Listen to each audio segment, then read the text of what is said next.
E já estamos de volta com Temperando o Papo, recebendo ele, que é diretor da produção da Rede Brasil, diretor de comunicação também, o famosíssimo, conhecidíssimo EV Sobral. Seja muito bem-vindo, viu, EV? Muito obrigado. É um prazer agradeço enorme, viu? estar aqui. Agora, EV, você é muito talentoso, você tem muito nome no mercado, você é um belíssimo escritor, conhecidíssimo, e agora você é o diretor da Rede Brasil. Conta um pouco sobre o seu papel na Rede Brasil.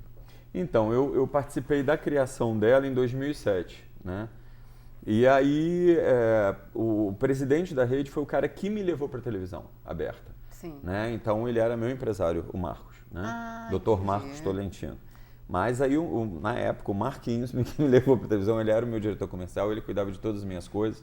E aí, nós fomos fazer o Guerra é Guerra, que ficou alguns anos. O Guerra é Guerra foi um game que ficou quase 5 anos. Começou na Rede Mulher, depois Rede CNT Gazeta, que não existe Mulher, mais. Né? E a CNT Gazeta também, que é extinta, também, né? Quando sim. você começa a pensar que tudo que você fez aí está extinto, você começa a ficar preocupado. E aí, depois do Guerra é Guerra, aí eu fui amadurecendo, como todos nós da equipe inteira, né? Fomos cada um assumindo um papel diferente na vida, a Nani People, o Rafael Cortez, a Amanda Prada, que hoje é chefe de reportagens da Globo Internacional em Londres, Bárbara Marques, que é uma grande redatora, editora, enfim. E aí cada um foi seguindo o seu papel, mas estávamos no palco fazendo aquele game na época, né? Sim. Quem me levou para a televisão aberta foi o Marcos. Passou isso, eu fui fazer um jornalístico. Nesse jornalístico, que aí a gente já vai amadurecendo. Você é jornalista também? Sou. Minha formação é cênicas e teatro. Tá. Cênicas, que é teatro, e comunicação, onde eu me especializei em jornalismo. Tá, entendi. E aí você foi ser repórter, ser apresentador de telejornal? Então, o que aconteceu? Aí na verdade, eu já tinha tido a experiência desde a faculdade de comunicação, porque eu comecei, na verdade, ao mesmo tempo que eu fazia teatro, com 3 anos e meio eu já estava fazendo coisas na televisão. Já tinha feito meu primeiro teste, que era pro Meu Pé de Laranja Lima, um filme. Tá, e você foi um ator, né? Publicidades, teatro. Aí fiz comunicação. Em comunicação, meu primeiro emprego foi na Rádio Fluminense do Rio de Janeiro, que eu sou do Rio. Você é do Rio? Sim. Nossa, você perdeu totalmente o Não, sotaque, eu falo né? porta, essas coisas. Fala? Você não reparou, mas eu por falo. enquanto não chiou ainda não, EV. Gaúcho com sotaque totalmente já descaracterizado, de tanto tempo no mundo cozinhando. Porque quando a gente faz comunicação, o que acontece? Você começa a universalizar o seu sotaque, porque você tem que, não pode, né? Falar uma mesma língua, o mesmo sotaque, etc. E outra coisa, paulista não fala como o paulistano do Brás, ou da Bela Vista de tradição. Ele não fala. É verdade. Mas a gente pensa que fala. Como no Rio também, eu não tenho que falar assim, porque quem fala assim... Cantando, geralmente é um povo mais da periferia, ou mais assim, de alguns lugares. Mas você tem um biscoito? Então, não, biscoito eu falo. É natural, né? Mas porque é o sotaque lusitano, né? A nossa colonização é portuguesa, a nossa herança é portuguesa no Rio, né? E aí, voltando ao que eu estava te falando, aí nessa época a gente aí fez o Guerra, e depois aí eu fui... Quando eu comecei a fazer foi na Rádio Fluminense, né? Era um programa jovem, de surf, disso tudo. Aí eu tinha no Jornal Fluminense também minha coluna jovem, que ela falava de surf, esporte, essas coisas. E aí, quer dizer, comecei, na verdade, essa profissionalização com veículos de comunicação através do jornalismo. Aí, na mesma época, fazendo o musical Francisco mais despojado, Clara, né? Sim. Entendi. Aí o musical Francisco e Clara fez sucesso, veio para São Paulo, aqui ficou mais 8 anos, foi um total de 17 anos. 17 anos. Mas e quanto ao musical Francisco e Clara, ele volta? Então, não por minhas mãos, né? Porque é uma produção muito cara, né?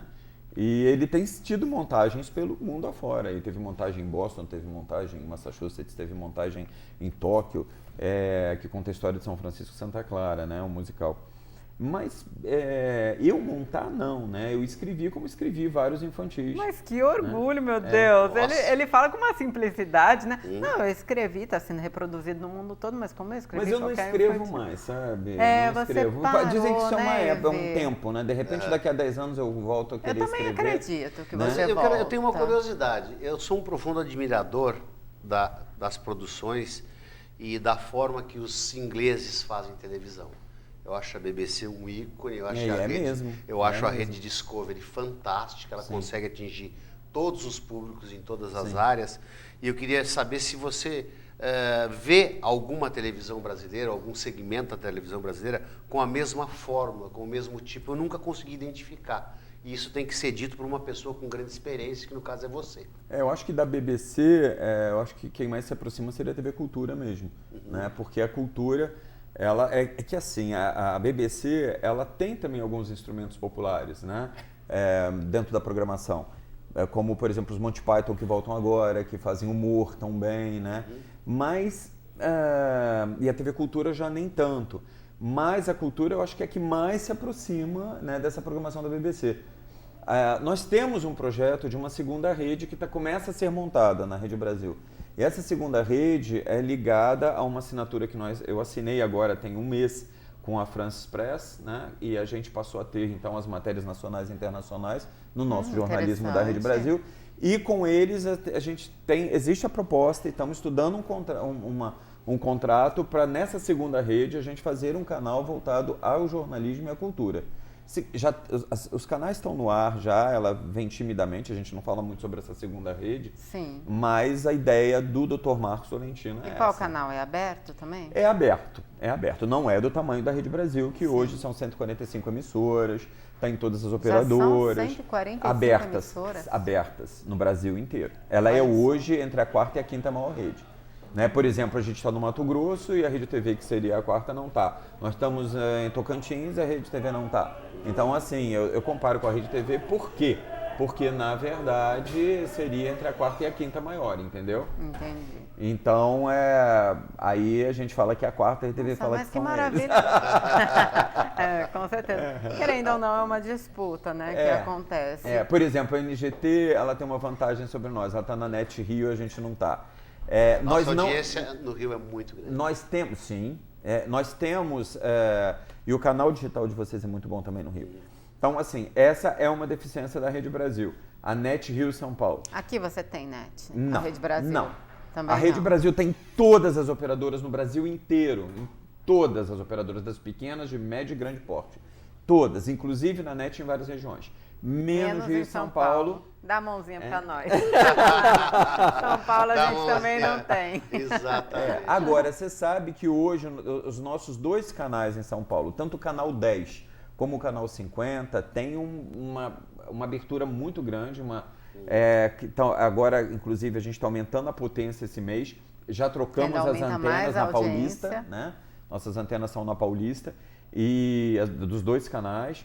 Ano que vem, com a digitalização, a NET é obrigada a nos carregar, porque somos rede, entendeu? Nós, por exemplo, ano que vem acaba o analógico, então eles são obrigados a carregar as redes. Todas as redes. Aquelas que são consideradas redes pela Anatel. TV, tá. Porque tem TVs que não... Por exemplo, nós estamos já em todas as operadoras, então todas as operadoras foram obrigadas a nos carregar. Então... a NET vai ser obrigada a nos carregar também. Bom, é uma ótima notícia para todos os brasileiros, né? Exatamente. Você sabe que não é fácil fazer televisão, tá? É uma coisa muito difícil. O público não imagina o quanto é difícil não fazer, não apresentar um programa, que também é difícil, mas produzir televisão, arcar com os custos de uma televisão. Você acha que o seu Manuel na NGT e o Dr. Tolentino na Rede Brasil, assim como redes intermediárias de televisão, eles estão inovando de alguma forma esse tipo de fazer TV? Sim, na verdade eu acredito que sim. Eu acho que, por exemplo, o seu Manuel, eu conheci ele justamente na fase inicial da Rede Brasil. Naquele iniciozinho, eu me aproximei dele. Eu acho que isso que ele construiu aqui é maravilhoso, né? É gigantesco e na época ele tinha uma ideia, que é uma pena que não continuou com essa ideia. Conta pra gente. Que era de tornar isso aqui uma escola, né? Uma escola? Era um projeto Estilo muito Malhação? bacana. Uma escola de formação para tudo, para todos os profissionais de televisão. Que legal. E desenvolver uma televisão com esse projeto que eu achava fantástico. Como eu tinha esse projeto que eu desenvolvi no Centro Cultural na Avenida Paulista, né, que foi o primeiro Centro Cultural Empresarial, que era o Centro Cultural Santa Catarina, e aí a gente vinha até conversando sobre isso. Mas aí o que aconteceu era o início da Rede Brasil. Aí o Marcos me chamou para fazer a Rede Brasil. E ao mesmo tempo, aí logo aí eu me empolguei, né? Era bem pequenininha a Rede Brasil, era um sinal do canal 45 de São Caetano, mais uma pequena geradora em Campo Mourão que nem funcionava.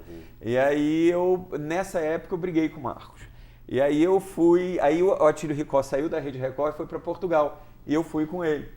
E aí ele tá lá até hoje dirigindo as novelas, né? As novelas da Europa. E tá muito bem. Aí eu fiquei em Portugal, que também sou descendente português, como todo bom carioca. E fiquei lá até... Eu falo que sou carioca, mas na verdade que eu cresci na capital, mas eu sou do interior do estado do Rio de Janeiro. Sim. Mas de qualquer jeito, meus bisavós portugueses foram para lá, para o interior. Eu sou da região de Campos. Né? De Itaperuna, a família do papai de Campos e da mamãe de Itaperuna. E aí o que acontece? Eu fui para Portugal, aí eu saí. Aí quando eu voltei, o Marcos me chamou e falou, não, vem, soube que eu estava aqui no mercado de novo, quando você sai do ar e para voltar nesse país, ninguém lembra de você, as pessoas são meio burrinhas, elas não lembram de você. Você sai daqui, você falou sobre Londres, né, sobre a BBC. Se você perguntar a um adolescente americano quem foi Bing Crosby, Frank Sinatra, pegando gente bem antiga, ele vai te dar a biografia. Se você pergunta a um adolescente aqui do lado, de Buenos Aires, quem foi Carlos Gardel, quem foi Evita, ele vai te dizer a filmografia dela inteira, toda a trajetória de Carlos Gardel. Se você perguntar a um adolescente brasileiro quem foi Carmen Miranda, no mínimo ele vai dizer, não é uma que tinha umas bananas na cabeça. Mas é verdade. Se você perguntar hoje já a um adolescente de 16 anos quem foi Paulo Otran, que não morreu tem tantos anos assim, ele já tem uma dúvida. Um velho que era ator? Sabe? Então assim... Se isso acontecer. Aí você sai do ar, ninguém lembra que você existe. Né? Aqui. Eu acho que... E agora com essa quantidade de canais, quantidade de coisa, mais ainda, ninguém se lembra de você, entendeu? Sim, principalmente por isso. Alguns personagens sim, né? Se perguntar quem foi Tiririca, ele já vai sair cantando Florentina. Mas você sabe que daqui a alguns anos, de repente, não vai lembrar mais, né? Também, se ele sair do ar, não lembra. Então, é isso. Vê, calma lá, que a gente já volta falando sobre a sua volta aqui para o Brasil, como que foi toda essa adaptação e se precisou de adaptação, já que você já o conhecia. Então foi muito mais fácil, muito mais simples, mas a gente vai conhecer mais sobre a história do RV Sobral para vocês, adolescentes, relembrarem sempre, viu? Daqui a pouquinho, depois do intervalo, porque eu vou com o pé lá outro carro. Temperando o papo. Volta já.